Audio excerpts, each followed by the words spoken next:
Guys, I'm Rafael Automobile again. Dito ulit tayo sa panibagong pangalawang video natin. Yung una, sa isang una nagpalit tayo ng throttle cable,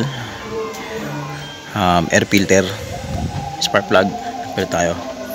So ito ngayon sa pangalawang video ko. Kasi pinuto ko medyo mahaba ng video So ngayon, next na natin is magpapalit tayo ng clutch lining. Ito, clutch lining. Tapos kasi yung bola ko dati nabili ko, parang hindi ko bet talaga yung bola na yun dahil talagang hindi quality. Mura lang kasi siya nabili. So try ko magpalit, ibalik yung stock ko dati na JBT. Yung JBT na stock ko. Ito.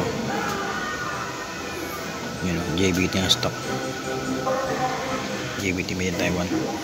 Okay pa naman to. Dahil naman siyang ganun bako pa, pwede pa. Mas maganda pa to sa isang binili ko Parang medyo alangayin ako dun Mura lang kasi. Tapos bukod dun yung lining ko, hindi ko pa siya nagpalit ng lining, clutch lining, kaya so gagawin ko. Palit ako. Tapos ang problema ito, yung bumili ako kanina ng center spring, clutch spring. So pantigas talaga. Ito, hindi ko muna kinabit. So try ko muna ito kung ganoon pa ng kung mag-ano siya, magbago ba. Kung okay pa yung niya, kasi talagang hirap Parang hirap. Mag-ingay talaga kapag ingay. Tipo pagpahon ka, may medyo bigat. Mag-ingay talaga. So ikakabit natin ngayon guys ito. Yung stock na bola ko dati, JBT. Tapos itong panibagong clutch lining. Ito yung pinakala sa video ko. Okay guys. Para mabilis tayo kasi meron akong impact lens.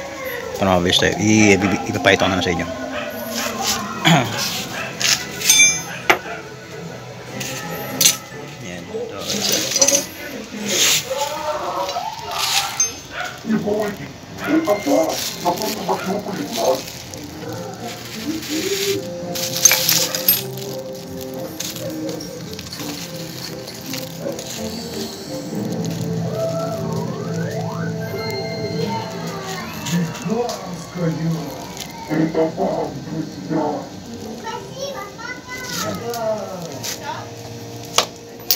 Sa pagtanggal ng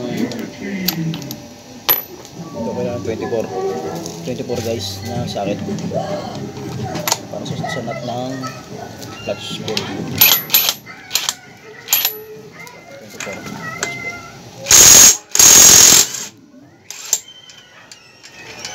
24 sa pulley naman.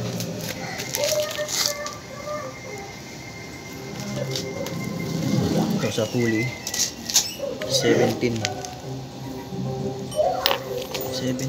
na sakit.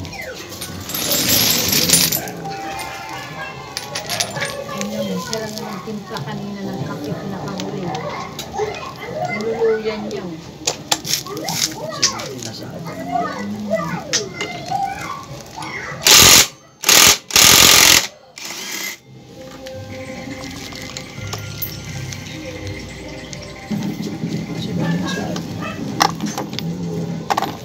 Ngayon na to guys. Ito na yung lining ko.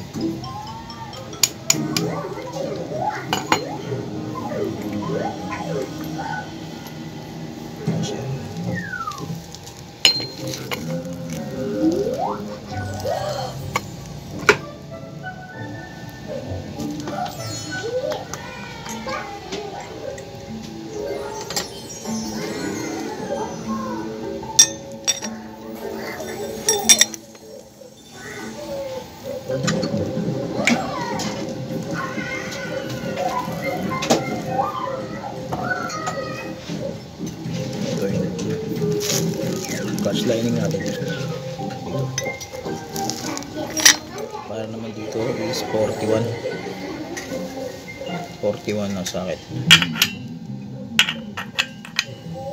41 sakit.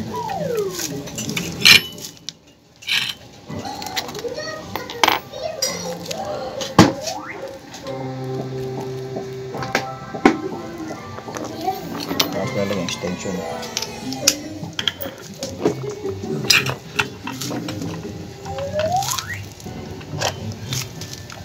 Bakit dito?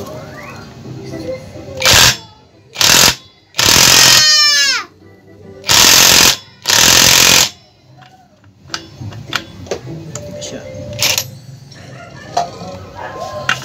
Naningoy naman eh.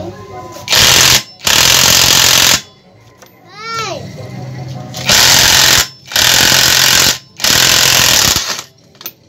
Ang lakas naman! Guys, nakakapit ko na yung bagong ano. So, binibilis ako ng video kasi medyo kapos na sa ano, ubos na yung ano, yung memory card ko. Yung konting ano lang. Gamit ko na agad ulit para mabilisan tayo. Okay, stop ko lang ulit muna guys ha. Ngayon guys, nakapit natin guys. Susubukan ko rin panda rin. Kung makita na yung hapit ng belt tsaka yung ano.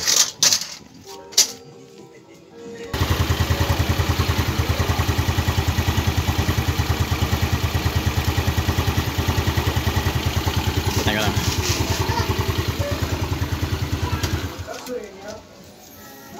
Yung lapat. Ano? Ganda. Yan, hapit na hapit siya guys. Hapit na hapit na. So yun lang guys yung ano ko ginawa ko ulit. Inanggal ko lang itong stock niya na bola. Ito. Inanggal ko kasi parang pangit talaga. Hindi maganda. Tapos nagpalit tayo ng clutch lining. Stock niya. Pero pwede pa naman ito kung maingay pa rin. So observe ako nila kung maingay pa hindi na. Pag mga paa ko na medyo bigat, observe ako maingay hindi na. Yun lang. Yun yung sa video ko. Tinapos ko na kasi ng oras na yun na. So yun guys, yun lang pagkabit ko. Basta yung same procedure lang yung unang ginawa ko kanina pagtanggal, pagkabit yun lang. Ipitang dito tapos walit ulit. Ito normal to ganyan. Pag ito lumuwag, problema to. Ito guys, pag tumulumuwag, pag pinilipit mo, luluwag to. Ayan problema. May problema yan. Yung sa kapatid ko yan nangyari, maluwag dito niya.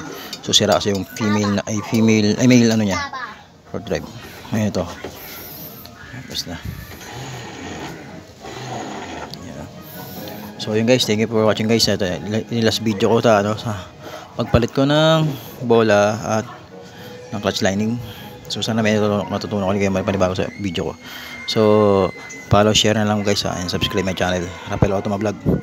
And sa mga gusto ulit magano, basta comment na kayo sa video ko, sa mga post ko, sa mga video ko. Comment na kayo kung may matutunan sa akin, kung may yung kung ano yung mga kailangan yung tanong nyo lang sa akin about sa motor or 4 wheels drive. Yun lang naman guys. Ayan, okay na po yung motor natin. Ikakabit ko na ito mamaya.